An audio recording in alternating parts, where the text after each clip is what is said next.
obviously very fast. Do you think you'd find it difficult to set up for this circuit? Is the Adelaide circuit hard to set a car for?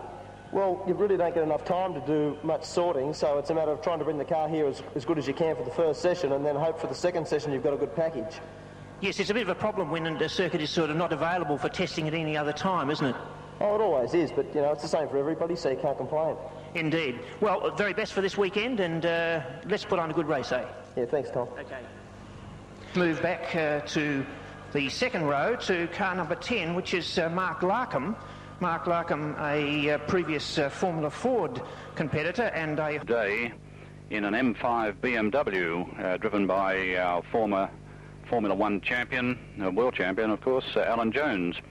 Now, this will be known as the BMW Hot Lap competition. It'll be run each day for the 4 days of the meeting, and all our spectators need do is track down one of the roving BMW girls. Cabins are sponsored, of course, by Thelgo Australia, and we're very honoured to have here with us for this meeting the Director General of Thelgo France, which is, of course, the parent company of Thelgo Australia, Monsieur Alain Dogliani. And I understand that he is very much an enthusiast for motor racing in general, and particularly for Grand Prix racing. And it'll be good to see him enjoying the sight of his company's logo, not only on the support publications, but also on two of the cars, one driven by Mark Scaife, of course, and the other driven by Mark McLaughlin. Thelgo Skincare is renowned for its quality, and particularly the environment-friendly, I've used that horrible term, components that go into it.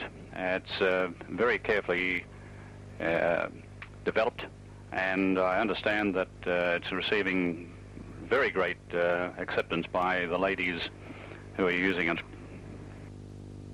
Well, thanks, Ian Wells down there at the Stag. John Herney in the chicane informed me some few moments. An unfortunate problem at Bathurst this year where the car ran out of fuel, and most disappointing for him, and of course disappointing for the team. The guys that have driven these cars tell us that they're quite amazing to drive, and it's a little bit early for times yet. We won't worry too much at this stage because... Also runs an HQ, has chipped in to give him a little bit more money, and also Electric Power Tools in the city got to hear about it, and along with... I'll just go back to my times. Mark Scaife is now down to a 1:33.99. It would appear at this stage Mark McLaughlin possibly, no, Neil Crompton a 1:34.9. The times are tumbling quite rapidly as fast as Nigel Greenway writes them down. And a 35.27 for Mark McLaughlin as his quickest at this time. Of work and racing work, so it's proved to be a very worthwhile course. Tony, worth mentioning is Mark McLaughlin. I think Barry mentioned him a moment ago, but his driving car 11, which is one of the Thelgo Cosmetic SPAs. These cars are built in Europe, and about the best thing you could say that for Mark's car is that it's a bit of a rocket. It had 3 major rebuilds throughout the 1991 season, and it had an absolutely abysmal run in the car. Mark still managed to finish second in the Drivers' Championship, which is a pretty fair effort, I think. Yes, it certainly is. I'd have to agree with you. He's a very talented guy, but he hasn't enjoyed the best of fortune with his career in open wheelers. There's been a number of problems along the way, both mechanical and chassis-wise. To give our spectators a little bit of background on Formula Brabham, it originated in 1989 as a way of improving the calibre of our open wheel racing. The Formula Mondials had just about run their race, and the concept was originally dreamed up by Brian Sheed, the constructor of the very successful Cheetah cars, been the mainstay of the category ever since. There is a number of local manufacturers producing cars here, not the least of which is Chris Hocking, driving car 74, which is one of his own constructions, but... Just had another time. Mark Larkham has just done a 1:33.49. In fact, that puts him now in front of Mark Scaife by half, who has done a 1:33.18. Second now would be Mark Scaife with a 33.30. So there's only 0.12 of a second between those. Third place would be Larkham with a 1:33.49. Then Mark McLaughlin, a 1:33.75. So all very close together. Then Mark Poole, McLaughlin. Now that's incredible. Mark Poole and Mark McLaughlin, the two marks together. But hold on, folks. Car number 10, in fact, which is Mark Larkham, has just done a 32, a 1:32.76. This is just like F1 qualifying, folks. Tremendous stuff from the young guys. They're certainly turning on in this Thalgo event. I see back. A session left to go.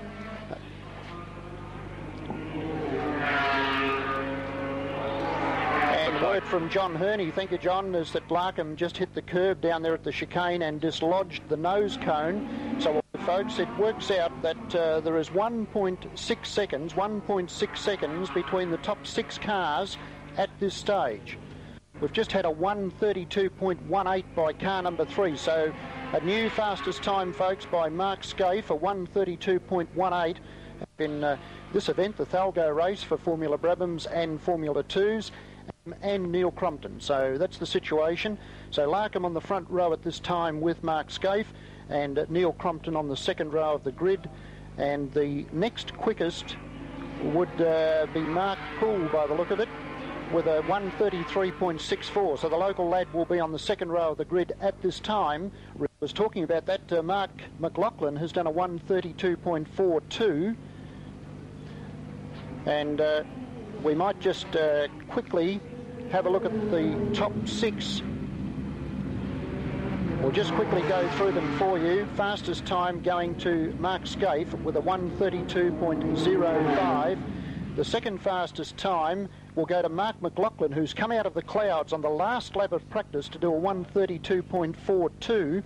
Then on the second row of the grid we will have Mark Larkham in grid 3 because he recorded the time first, and at the same time as Neil Crompton, a 1:32.76. Then the fifth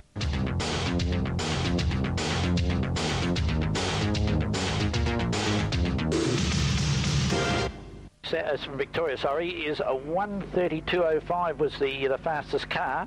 Mark McLaughlin, one of the Thalgo entries in the number 11 car, was second, a 1:32.42. So there's very little between those 1, 2, 3, 4 cars on the front row at the present moment.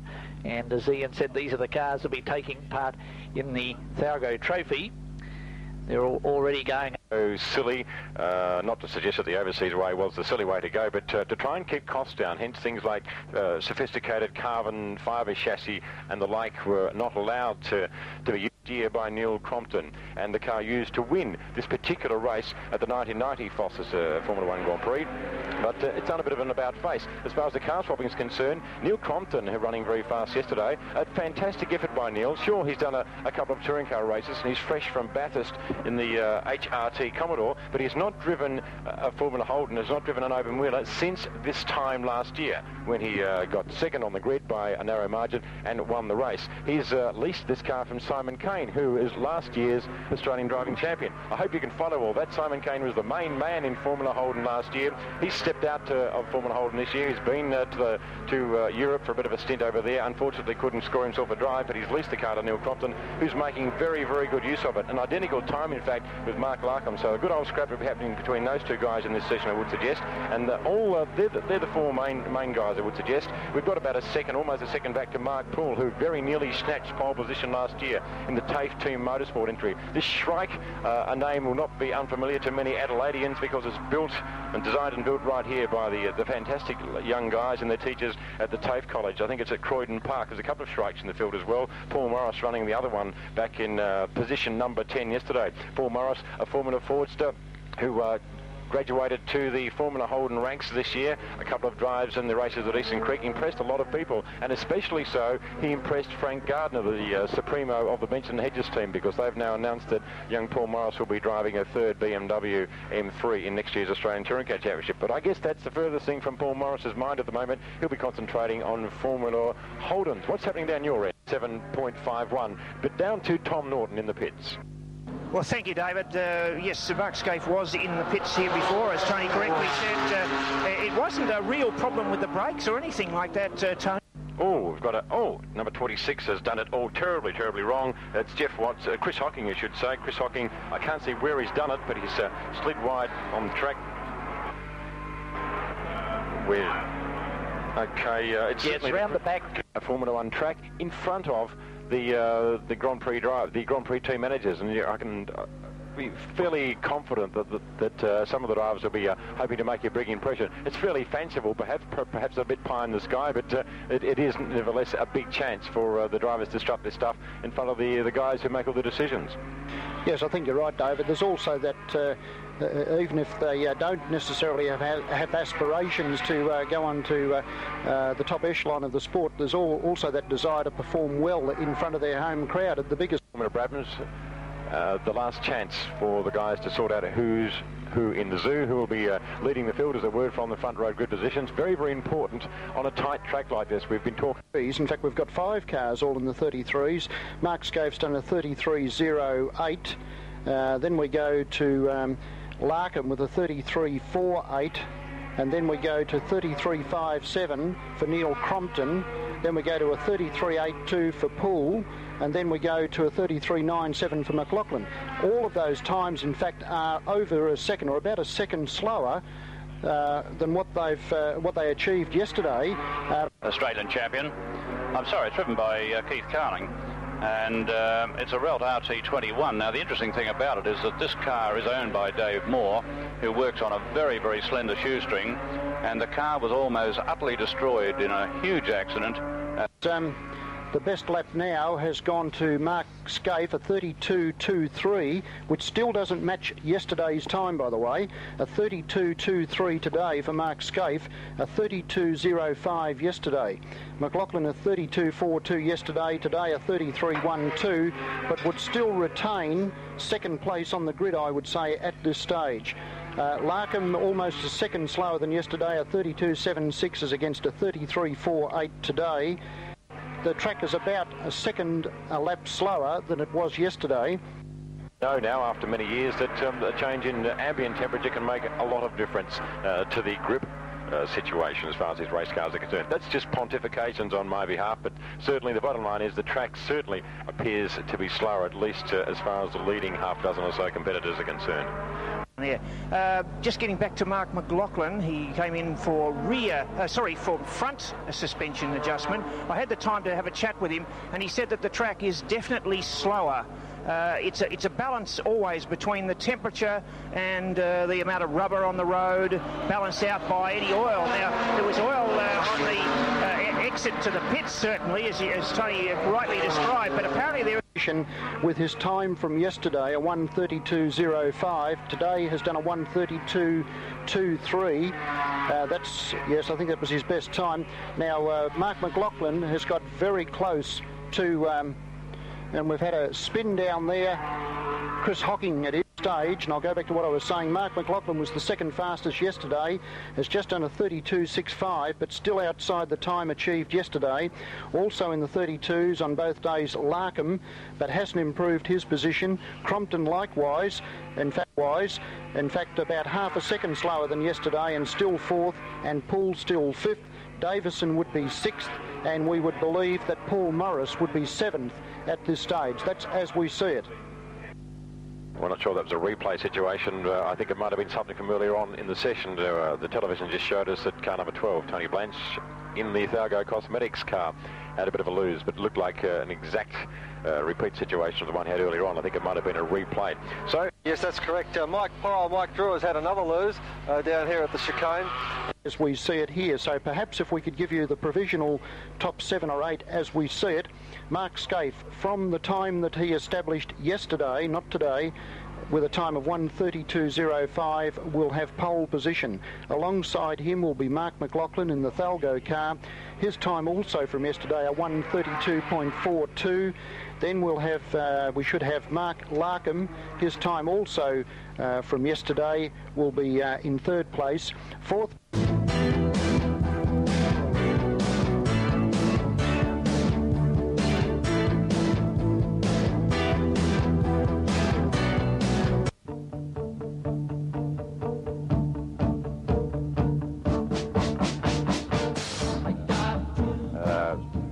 Senior executives of the parent company, Thalgo France, Alain Dogliani and Jean-Michel Lucas, with us for this weekend, and we'd like to welcome those gentlemen to Australia. Funnily enough, Australia is one of the 3 largest distribution areas for the Thalgo products in the world. In relation to our population, it says volumes, I think, for the quality of the product. For those of the spectators who might be in the corporate boxes and becoming excited about the possibility of sponsoring a major motor race event, I'd like to tell you that Paul Brand, the PR manager for Thalgo, is particularly pleased with the results he's had so far from this promotion. Thank you, Ian Wells, for that information on Thalgo, and as you finished, the Thalgo flag was unveiled above the Australian Grand Prix circuit, and it is being carried on this occasion, this jump, by Maggie Thurkrup, who is a Danish woman champion jumper, and she's here for this Australian Grand Prix Carnival. She's bringing the Thalgo flag down. You'll see that streaming out behind her now in beautiful conditions, clear blue sky out here, so wonderful conditions for our cameramen also to get great shots. And as part of the lead up for the Thalgo Formula Brabham race, we'll watch the flag come down while we listen to the interviews from the grid by Tom Norton. Thanks, Tom. Thank you, John, and I'm standing with Neil Crompton. Neil, I've been threatening to give you an interview all weekend, and I haven't got to you yet, but I have now. Hi Tom, how are you going this afternoon? Terrific, but what is more important, how are you going this afternoon? Well, I'm feeling pretty good. I'm really enjoying myself being back here 12 months later and getting back into an open wheeler. I won the race last year, as you possibly remember, and I haven't been in an open wheeler since then, so I'm very much looking forward to trying to repeat history. Yes, and you've hired the car, essentially, from Simon Kane for this race, haven't you? Yes, that's right. Unfortunately, Simon wasn't able to get some time or money together to be able to do this race meeting, and the car became available, and I was very keen to drive. I'd wanted to drive all year in Formula Brabham, but unfortunately ICI Auto Colour Dulux through their Cobra brand, and also Telecom Mobile Net came to the party with tremendous support as always, and it's been good enough to get me here on the grid, and I think we're quite competitive. Well, I also wanted to ask you... with Formula 3000, which is the understudy step to Formula 1. Everybody on the grid here wants to aspire to a greater level, and I think that type of car is going to help us get there. Maybe not so much for Neil Crompton, but for other younger drivers ultimately coming through, it gives them the opportunity to learn the technicalities of new generation cars and give them the best chance of making it 50 feet that way, being one of the 26. Indeed, and you had yourself a Formula 3000 drive in 1989, was it? Selling an exclusive range of imported cosmetics get involved in motorsport? We did a media survey and we found that women like to watch on TV tennis, gymnastics, basketball and Formula 1 type motor racing, and Formula Brabham is Formula 1 type motor racing. Have you found that your sales have improved because of this association? Reaction from the public to our clients to us has been fantastic over 2 years. We don't believe there's a recession. So obviously you're tapping into an area in motorsport that's been largely ignored in the past. I'm talking about female interest in the sport. We don't sell tyres, oils, motor additives. We sell skincare. Everyone has skin, men and women. After 2 years association with this event, Natalie, how do you rate the event? Excellent. Excellent for us in any way. And obviously you would spend a lot of time putting a lot of effort into the business side of things, but do you have time to have any fun here as well? Always, always. Because you're French. Of course it is. Okay. Okay.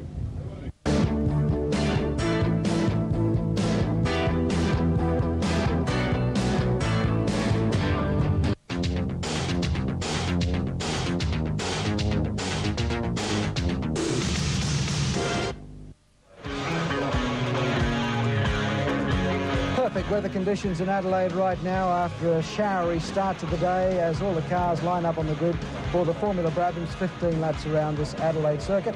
And down talking to the man who's got the #1 position on the grid, here is Barry Sheen with Mark McLaughlin, who's the second place in the grid. Mark, how do you feel about your chances today up against Scafie? If everything's equal, I think things will be okay. We've got a little bit of a drama with the electronics of the engine at the moment. It's just playing up on the warm-up lap. It's been fine all week. Hopefully the guys can fix it now. What about the honour at stake here? The Thalgo Trophy up at stake, and you driving the Thalgo car. Yeah, for sure. I'd very much like to win it. There's a lot depending on it, and I'm very determined to win. All right, thank you very much. Good luck. Thank you. And as I said, perfect weather conditions. You just can't believe how much this weather has changed to what it was around about 1 o'clock. We had the first qualifying session, or the second qualifying session for the Formula Ones. They were 30 minutes late or so getting into their qualifying. You just can't help thinking if they delayed it a little bit longer, we would have got the full session in. But that's the way it is, and that's all past history now. But some of the cars going through the final touch-ups, the Thalgo car got an electrical problem, but they seem to have rectified that. Isn't it? There are good paint jobs out there, Jackie. Very well turned out cars. It looks like the teams have really got themselves nicely presented. And it's a full field, which is always nice to see. So it means that the sport down here is fairly healthy to have this number of cars starting. Of course, keep in mind this is a big event for them because they're performing in front not only of an enormous crowd here on this Saturday before the Grand Prix of Australia, but in front of all the team managers, the major sponsors, and all of the people in the know in Formula One. So for a young driver to win over here and impress could keep a memory going for 12 or 18 or 24 months, and that could be important for a developing driver. And there was Eddie Jordan, incidentally, the Formula One team owner, down on the grid talking to some of these young drivers because he's been very interested in young driver development. As we did say that he likes to get the young fellows because, well, you get them a little bit cheaper for a start. And he said, you know, he's a tight-budgeted show, but it excites him to be able to pick good talent. But it's very good for a young driver to be picked and then to know that he's got a few years of racing in Europe, probably financed with the help of one of the teams. But you do need Australian money in there to get them overseas. Car right down onto the road. And this is them warming the tyres up, incidentally, to get the tyres up to temperature so that on that first lap they're not going to be too skittish. Well, the men to call the race, this 15-lap Formula Brabham race at Adelaide, Darrell Eastlake and the birthday boy, Alan Jones. Yeah, birthday boy. We didn't get a chance to say it this morning, but well done. Nice driving the touring cars, Fifth. Thanks, Daz, and it's not every day you're 38. We've just for you Mark Scaife, who joined us in commentary for the touring cars, on pole position from Mark McLaughlin. Larkham, Crompton in a borrowed car. We'll talk about that during the race. Mark Poole, now he's in the Australian-made Shrike, we'll talk about it also, and Davidson fill up the top 6. Looking down the line, it's Briggs, Morris, Hocking, Blanche, Carling and Sampson, and a lot of little Formula 2s toward the end of this grid. But there are a number of people in pit lane that have been associated or are associated with Formula 1 that are looking at a couple of drivers here this afternoon by the TAFE College here in South Australia. 15 laps of this race. Race distance 56.700 kilometres. And we'll talk about the Shrike cars because the TAFE College do a fantastic job at Bathurst during the touring car weekend, rebuilding the cars that are shunted. Wait for the green lights, almost ready for a start now. Watch the front lighting. Line explode here. Scaife wants to take advantage of his pole position. Mark McLaughlin lets them go. They're both in SPA cars built in Europe. Oh, Mark Scaife really got the power down very well. And we'll lead into the first corner from Mark McLaughlin. So when is the grid dictated? Somebody off. Oh, bad way to bounce back inside. Everybody did a great job pulling up in time then without a major accident. So the first corner through, and most of the top runners are there. Yes, another one. Oh, there's Paul Morris having a bit of a lose. On the gas a little bit early. Pointed it in just a bit too much and got on the gas and lost it. They're quite hard tyres, which is no bad thing. I mean, everyone's on the same amount of rubber, but they are fairly hard. This circuit is not very abrasive. It's a very slippery circuit. It will probably take a good lap to get some heat into those tyres, and of course the first lap is quite dangerous for that reason. They have no adhesion at all. Well, these fellows fought out our Australian Premier Open Wheeler class this year. That's the Australia's Drivers' Championship. Mark Scaife won that series with 120 points from Mark McLaughlin running second at the moment on 71 points. Then Mark Larkham He is driving now, and that was run by Simon Kane last year. That's car number 1, and we'll pick. So it's been quite an effort to do it. He's running in 3rd at the moment. I think this is it's a great effort by Neil, because as you say, it's all last-minute 11th hour stuff. He's actually in 3rd spot, but it's still a really good effort. He's right behind Mark McLaughlin in the Thalgo car, and he's doing a great job considering the amount of time that he's had in that chassis. Well, interesting enough, when it rained this morning, Mark Scaife was telling us that most of the cars were put back to wet weather rigging, and they were talking about changing gearbox ratios and playing with the wings, and really it was quite a job to convert them for a wet weather race. Of course, then the weather has broken. It's beautiful over here at the moment, so the mechanics have had to refit the cars back for dry conditions. A lot of work's been going on the last 2 hours. Yeah, I can't really understand that, to be honest, even though it's only a 15-lap race. You'll find now that in Formula 1 and most of the international guys don't alter their car at all. You might put a little bit of brake. It really doesn't take too many laps at all to create a dry line. Then you've got a car which is considered all set up for the wet, and you're on a dry line, so you're actually worse off. And that's why most people now just leave their cars well enough alone. They do the brake balance, which they can do from the cockpit, and that's all. It's not being challenged at all. The length of the Jones straight back to Richard Davison, but Richard Davison has his mirrors full of the number 10 machine, Mark Larkham. A tremendous drive after having a lose and losing something like 7 or 8 places in the chicane on lap 1. We're over. It's Mark Scaife from Mark McLaughlin, then Neil Crompton, Davidson, Larkham, Briggs. They make up the top 6. You're riding at the moment with Mark Scaife. The streets of Adelaide here on Nine's Wide World of Sports, back shortly.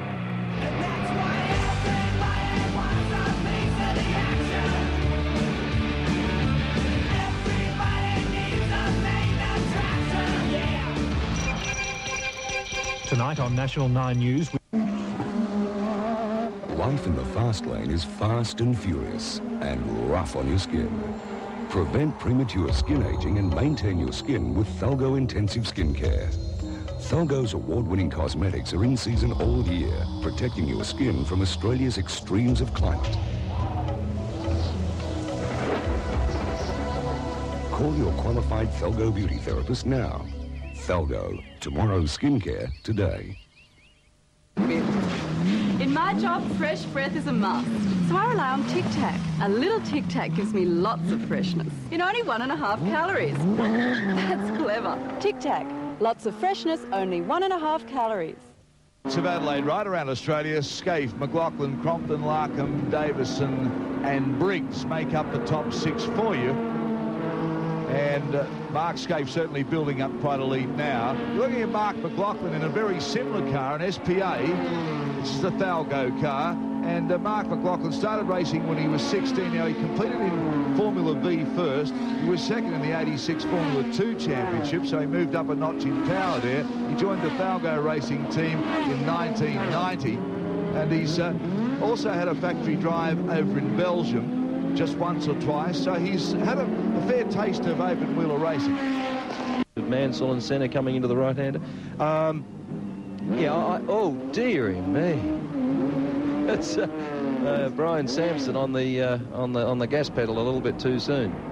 Formula 3 race on now, but more importantly than us watching it, Ken Tyrrell, Ron Dennis, those guys would be watching a Formula 3 race. And then what would probably happen is if you had a curtain raiser race to the Australian Grand Prix for Formula 3 cars, you'd probably find all the hot shots from Europe coming down to compete in that race. And then we'd see how good these guys are. Well, it happens all around the world. Well, exactly. One of the best. He's lost touch with Mark McLaughlin in the Thalgo car, which is the SPA that's very similar to the leading car at the moment. So Scaife now coming through the traffic again. Final lap for him. He'll be pretty excited about this. He's had a big year. I know that we probably sold him pretty hard over the weekend, but he is a young talent. He's won the Bathurst race, the Drivers' Championship this year, second in the Touring Car Championship, and here at flag now and wins here in Adelaide. So he goes over the line first, looking for Mark McLaughlin in the Thalgo car coming up to the line to take second spot. There he goes. He'll be pretty pleased with that, Mark. I know winning is always better, but he's had his problems over the weekend with the electronics of the car, and now waiting for Neil Crompton to take in third spot. He flashes a 2 because he really didn't have much time to put that package together.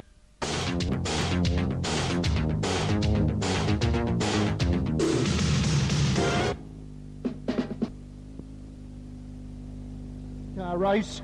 Now the second part of that marvellous team is here to accept the Thalgo Trophy for his marvellous performance, and that's Mark Scaife. It's now my pleasure to introduce to the microphone Mr. Paul Brand, the Managing Director of Thalgo Cosmetics, to say a few words and present the trophy to Mark Scaife. Thank you, Paul. Honoured dignitaries and real people, for the second year in a row, Thalgo Skincare is pleased and proud to present the Thalgo Trophy for the Thalgo Invitation at the Grand Prix for the Formula Brabham class, and to participate all year long. Special thanks to our co-sponsor or part sponsor, Ita Buttrose. After all, our markets are exactly the same: switched on ladies, socially aware, ages 20 to 50. Special thanks also to the Grand Prix Committee for their advice and in our administration of handling this sponsorship. And a very special thank you to all the people in Formula Brabham. Anyone that wants to drive the fastest class of car in Australia can drive those fastest cars for little more than running a Formula Ford. This is the quickest in Australia. Thank you, Paul, and if you'd be kind enough to present Mark Scaife with his trophy for winning the Thalgo Trophy, and I would invite Mark now to say a few words. Thank you, Mark.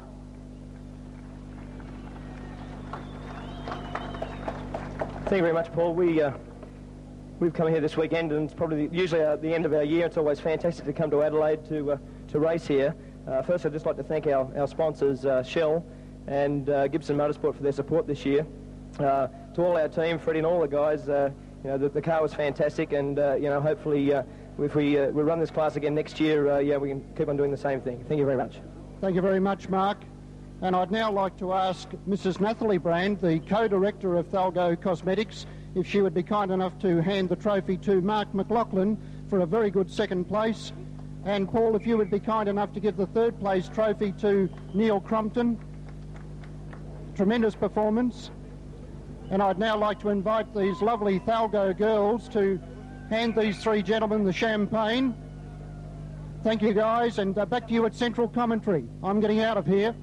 Thank you, Barry Oliver. He's making a quick move again. Just before we go across to John Croker.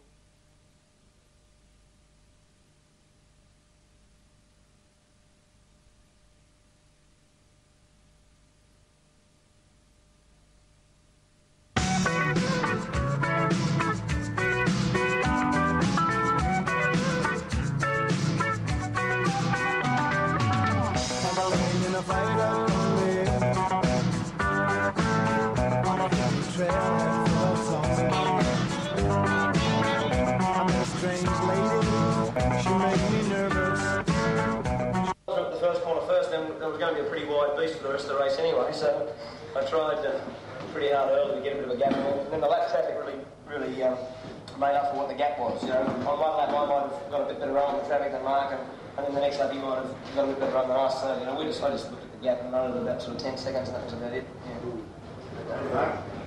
How was your race? Pretty much the same. I tried to get to the first corner first, and obviously Mark beat me and he opened up a gap in the first lap. From there on in, it was a matter of catch up.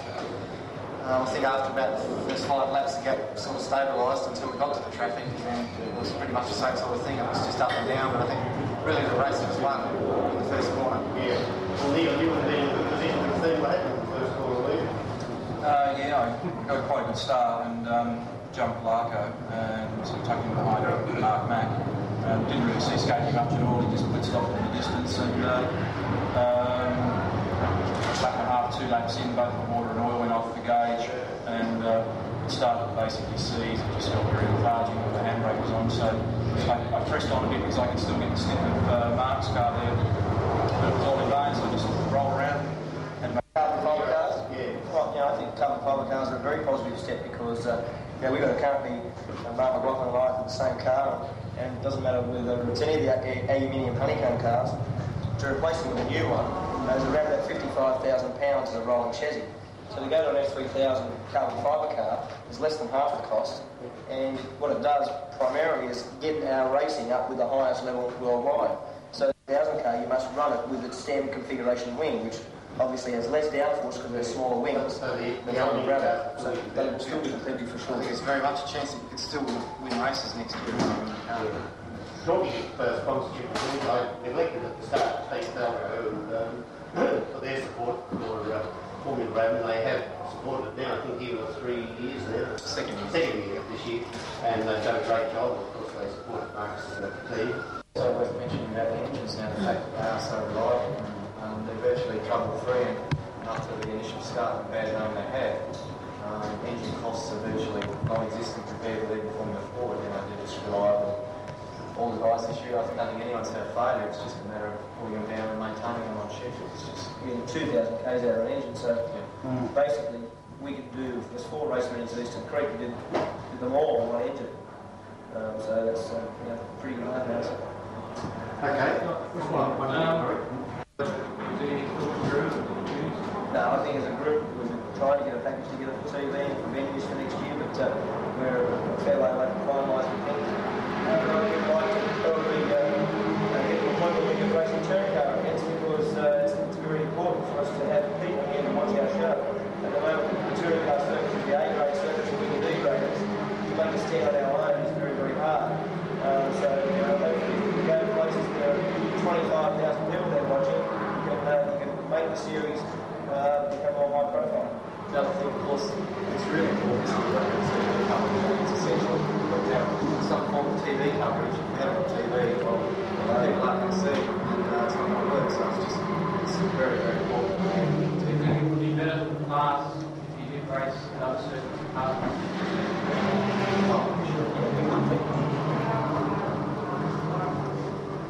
Okay, all right. Thank you very much, fellas, and thanks again for coming out.